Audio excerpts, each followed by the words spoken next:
सब जने फूल में हो गए हैं।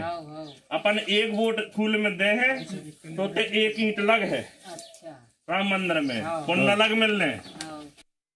भोला भाला बेचारा मतदाता जो धर्म के प्रति काफ़ी लामत होता है वो भ्रमित हो रहा है और निश्चित रूप से ये धर्म में राजनीति का उपयोग है और चुनाव प्रचार से प्रतिबंधित चीज़ों का उपयोग कर रहे हैं, जिसके हमने चुनाव आयोग से शिकायत की है कि उनके विरुद्ध कार्रवाई की जाए और उन्हें तत्काल मंत्री पद से हटाया जाए।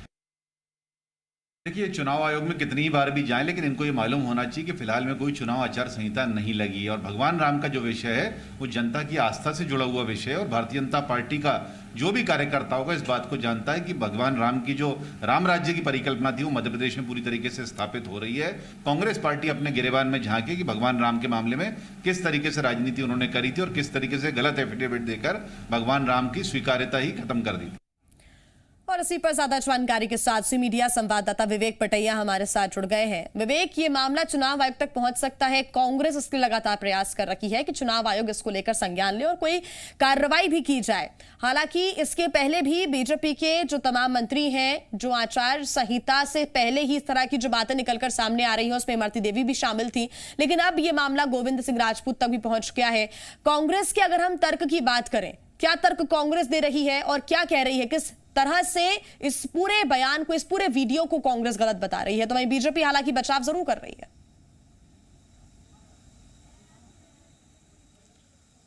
देखिए, सुर्खी विधानसभा क्षेत्र में गोविंद सिंह राजपूत पर आरोप लगे हैं कि उन्होंने राम के नाम पर जो है लोगों को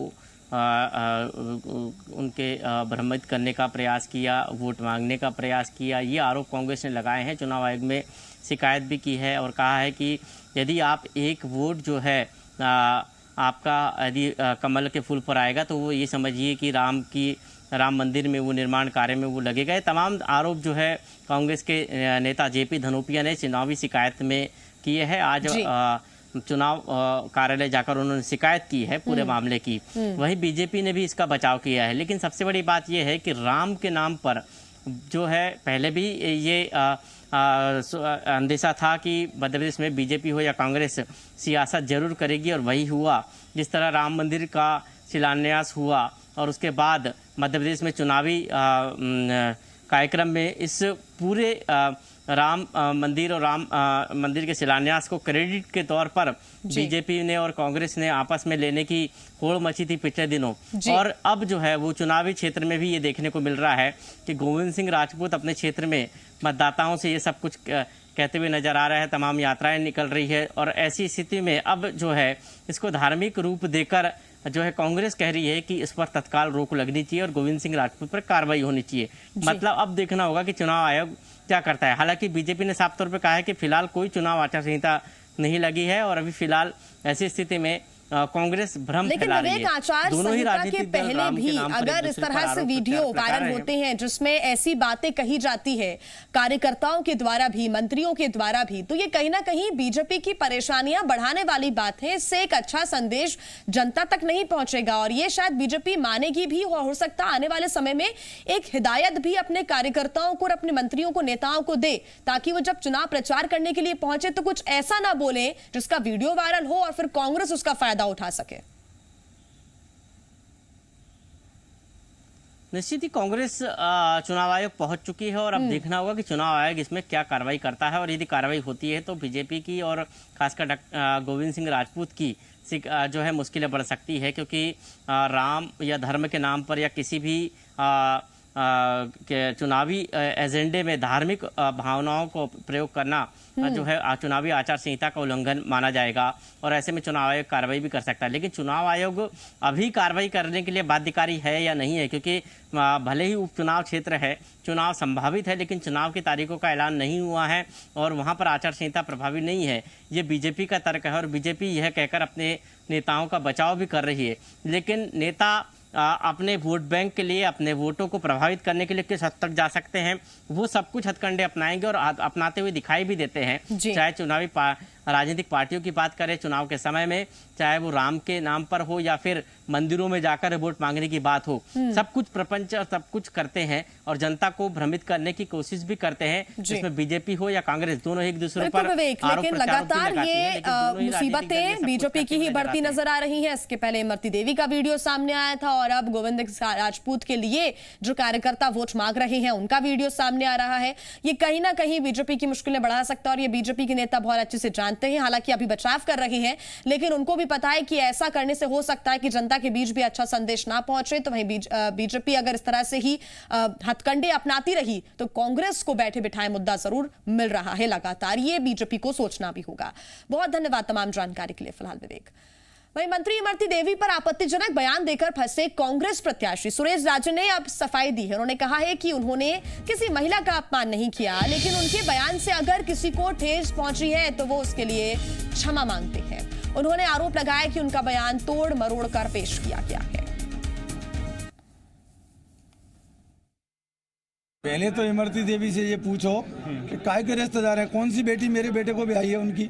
मैंने ये कहा कि पिछले कम से कम लगभग 15-20 साल से वो राजनीति में हैं। 3 चुनाव वो क्षेत्र में जीत चुकी हैं, लेकिन इनके पति देव के बारे में आज तक किसी ने प्रश्न ही नहीं किया। आप बंधुओं ने आखिरकार कभी पूछो तो उनसे कि आपके पति देव कौन है। मैंने इसमें क्या गलत कहा है कि आखिरकार 15 साल के राजनीतिक जीवन में भाई आखिरकार उनके पतिदेव के बारे में ही तो मैंने जानना चाहा कि भाई मेरे अगर समधी की इतनी अहमियत दिखती है तो आपको पतिदेव की भी चिंता करना चाहिए, कभी उनके बारे में भी चर्चा कर लिया करो। मैंने इसमें क्या अपमान किया है मैं आपके माध्यम से पूछना चाहता हूँ। तो अगर इसके बावजूद किसी को लगता है कि मेरे किसी शब्द से ठेस पहुँची है तो मैं सॉरी।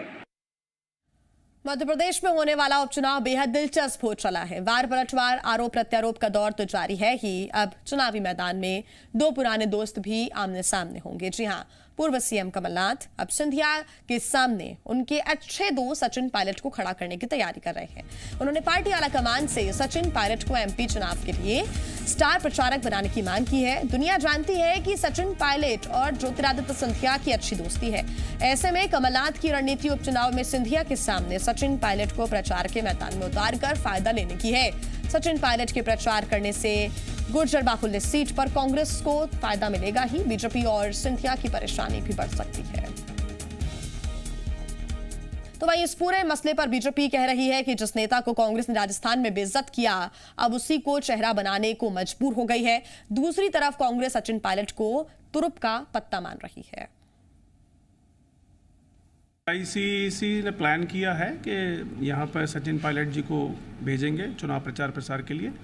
उसका एक अहम कारण ये भी है कि वो इस क्षेत्र से चिरपरिचित है, बल्कि यहाँ पे लोगों से भी उनका अच्छा परिचय है और मुझे लगता है तकरीबन वे हर चुनाव में यहाँ चुनाव प्रचार के लिए आए हैं। तो बिल्कुल निश्चित रूप से आएंगे वे, और जो खुददार वर्सेस गद्दार जो है नैरेटिव उसको सेटअप करने में मुझे लगता है कि उनका पूरा योगदान रहेगा। राहुल गांधी की कुंठाओं के कारण और अशोक गहलोत की पदलिप्सा के कारण एक युवा नेता का कांग्रेस में किस प्रकार से अपमान किया गया, प्रदेश अध्यक्ष रहते हुए भी किस प्रकार से उनके पोस्टर फाड़े गए, उनके फोटो जमीन में पटके गए। मुझे लगता है कि वो जिस समाज से आते हैं, गुर्जर समाज से, उस समाज को भी जरूर बताएंगे कि मेरा कितना अपमान हुआ, और मध्य प्रदेश के युवाओं को भी जरूर बताएंगे कि कांग्रेस में राहुल गांधी के रहते किसी भी युवा का विकास नहीं हो सकता। बुरहानपुर से बीजेपी की संभावित प्रत्याशी सुमित्रा काजरेकर ने कांग्रेस प्रत्याशी रामकिशन पटेल पर गंभीर आरोप लगाए हैं। काजरेकर ने कहा कि विधानसभा चुनाव 2018 में रामकिशन ने पर्चा भरा था, जिसे वापस लेने के लिए उन्होंने प्लॉट बेचकर 10 लाख रुपए दिए थे। इस पर कांग्रेस प्रत्याशी ने आरोप को नकारा है, साथ ही मानहानि का दावा भी ठोकने की बात कह रहे हैं। कांग्रेस प्रवक्ता ने कहा कि सुमित्रा पर तुरंत रिश्वत देने का मामला दर्ज होना चाहिए, साथ ही इस बात की भी जांच हो कि उनके पास इतना पैसा कहां से आया। तो वहीं नंद कुमार चौहान ने कहा कि ये दोनों के बीच का आपसी मामला है।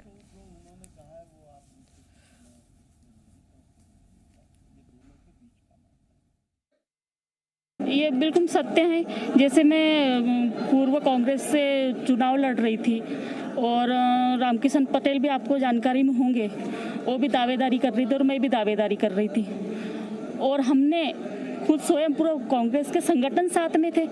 एक घर पर जाकर मीटिंग हुई और उनको हमने फॉर्म उठाने के लिए 10 लाख रुपए दिए। ये सत्य बात है। हमारा शासन से निवेदन है कि तत्काल सुमित्रा काछड़ेकर के खिलाफ मामला दर्ज होना चाहिए। रिश्वत देने का, किसी को खरीदने का। 10 लाख रुपया अगर उसने दी है तो 10 लाख रुपए का हिसाब चाहिए कि ये 10 लाख रुपए कहाँ से लाई। नहीं, ये तो जो उन्होंने कहा है वो आप उनसे पूछो, मैं इस पे मेरी तरफ से नहीं बोलूँगा। ये दोनों के बीच का मामला है, ये दोनों के बीच की बात है और उन्होंने जो कहा उन्होंने अपने तरीके से वो बात रखी है। बुरहानपुर में बीजेपी के कार्यकर्ता सम्मेलन के बाद कार्यकर्ताओं और ग्रामीणों में विवाद हो गया। मामला नेपानगर विधानसभा के रगई गांव का है। मारपीट का ये वीडियो अब सोशल मीडिया पर वायरल हो रहा है। वीडियो पर अब सियासत हो रही है। कांग्रेस ने तंज कसा है कि बीजेपी ने बिकाऊ लोगों को अपनी पार्टी में शामिल करके सरकार बचाने की कोशिश की, जिसका ये साइड इफेक्ट है। बीजेपी की विधायक रही मंजू दादू और कांग्रेस की विधायक रही सुमित्रा काछड़ेकर ने आदिवासी स्वतंत्रता सेनानी रेगाजी महाराज की प्रतिमा स्थापित करने का वादा किया था, लेकिन दोनों ने ही वादा पूरा नहीं किया, जिसके चलते आदिवासी ग्रामीणों ने इसका विरोध किया।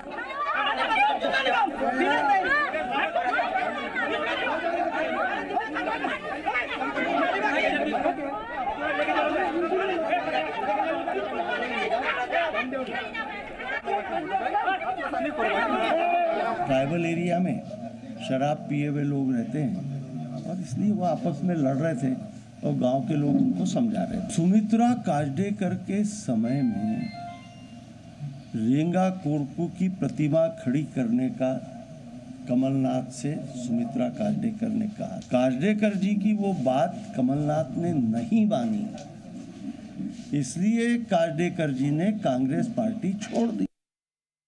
भारतीय जनता पार्टी ने पैसों के बल पे बिकाऊ लोगों को खरीद तो लिया है। इनको भारतीय जनता पार्टी खरीद कर समझ रही है कि ये सरकार बना लेगी। अरे ये गली गली के अंदर जूते खाने वाले इनके 22 के 22 उम्मीदवार। मध्य प्रदेश विधानसभा की कार्यवाही आज अनिश्चितकाल के लिए स्थगित हो गई। विधानसभा में आज एक दिन के सत्र का आयोजन किया गया। सत्र के दौरान कांग्रेस विधायक हनी सिंह बघेल ने जयस का मुद्दा उठाया। इसके अलावा विपक्ष ने कोरोना के मुद्दे पर सरकार से जवाब मांगा। नेता प्रतिपक्ष ने निजी अस्पतालों में लापरवाही का मुद्दा उठाया, जिस पर सीएम शिवराज सिंह ने सदन को कोरोना के हालात पर जानकारी दी। उन्होंने संक्रमण से निपटने में विपक्ष से भी सहयोग देने की अपील की है। कहा है कि सभी को मिलकर महामारी से लड़ना होगा। उन्होंने बताया कि प्रदेश के हालात दूसरे राज्यों से बेहतर हैं और यहाँ रिकवरी रेट 77% है और इसके लिए ऑक्सीजन और बेड समेत सभी जरूरी सुविधाओं का इंतजाम भी किया गया है। सीएम ने सदन को बताया कि वो खुद रोजाना कोरोना की समीक्षा कर रही है। आज सदन में हंगामा भी हुआ। आज वित्त विधेयक 2020, एमपी माल और सेवा कर संशोधन विधेयक 2020, एमपी नगर पालिका विधि संशोधन विधेयक 2020, एमपी साहूकार संशोधन विधेयक 2020 और अनुसूचित जनजाति ऋण विमुक्ति विधेयक 2020 पारित हो गए। मध्य प्रदेश के किसान अब कृषि बिल के विरोध में उतर आए हैं। आज भोपाल में किसानों ने हाथों में काली पट्टी बांधकर प्रदर्शन किया। दरअसल कृषि बिल और मॉडल एक्ट के विरोध में आज बड़ी संख्या में किसान और भोपाल में ये इकट्ठा हुए थे, विरोध प्रदर्शन कर रहे थे। राष्ट्रीय किसान मजदूर महासंघ के बैनर तले प्रदर्शनकारियों ने बीजेपी सरकार के खिलाफ प्रदर्शन किया और उन्हें किसान विरोधी करार दिया।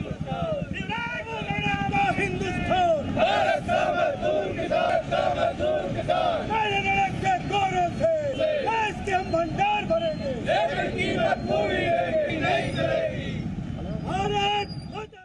अन्नदाता नाराज है और सड़कों पर नजर आ रहा है। अन्नदाता प्रदेश भर से ये किसान यहाँ पर पहुंचे हैं और विधानसभा की तरफ कूच कर चुके हैं। विधानसभा घेराव के लिए किसान निकले हैं। राष्ट्रीय किसान मजदूर महासंघ के नेतृत्व में ये किसान यहाँ पर पहुंचे हैं और जो नवीन जो कृषि विधेयक है उसका विरोध कर रहे हैं और मॉडल एक्ट का विरोध कर रहे हैं। साफ तौर पर नारेबाजी करते हुए किसान नजर आ रहे हैं। काली पट्टी बांधे हुए हैं, काले कपड़े पहने हुए हैं। क्या नाराजगी है कि सड़कों पे नजर आ रहे हैं? क्या मांग क्या है आपकी? 3 अध्यादेश जो मोदी सरकार ले आई है ये किसानों का डेथ वारंट है। सीधे सीधाने की किसानों की मौत का डेथ वारंट पे साइन किए हैं सारे सांसदों ने और ये वापस ले। नहीं वापस लेते तो इसमें कानून जोड़ दे, खरीदी का कानून जोड़ दे, गारंटी लें। नहीं तो हमारे जो सबसे मझोले किसान हैं और उससे भी नीचे जितने किसान हैं वो तो मर जाएंगे। पर सरकार तो कह रही है किसानों के खिलाफ, जैसा इसमें कुछ भी नहीं। तो झूठी है। इसके बराबर जुमलेबाजी जुमले काट नहीं। इस नरेंद्र दामोदर दास मोदी का, किसान विरोधी का, वर्ल्ड में ऐसा नेता नहीं है। क्या क्या खिलाफ है इसमें किसान में? ये खिलाफ है विरोधी जैसे कि क्या दिख रहा है? इनने कोरोना की आड़ में हमारे खिलाफ रचना रच के पूरे भारत के किसानों के खिलाफ 3 अध्यादेश, जिसको डेथ वारंट कह रहे हैं हम लोग। रतलाम में फसल बीमा का पैसा खातों में नहीं आने पर किसानों ने कलेक्टर कार्यालय के सामने सिटी 4 लेन पर ट्रक्का जाम कर दिया। इस दौरान सवारियां पंचायत की 4 गांवों के सैकड़ों किसानों ने हंगामा कर दिया। किसानों का ये आरोप है कि उनके बैंक खातों में 2019 का बीमा का पैसा नहीं आया है, जबकि 2020 का अभी तक सर्वे भी नहीं हुआ है।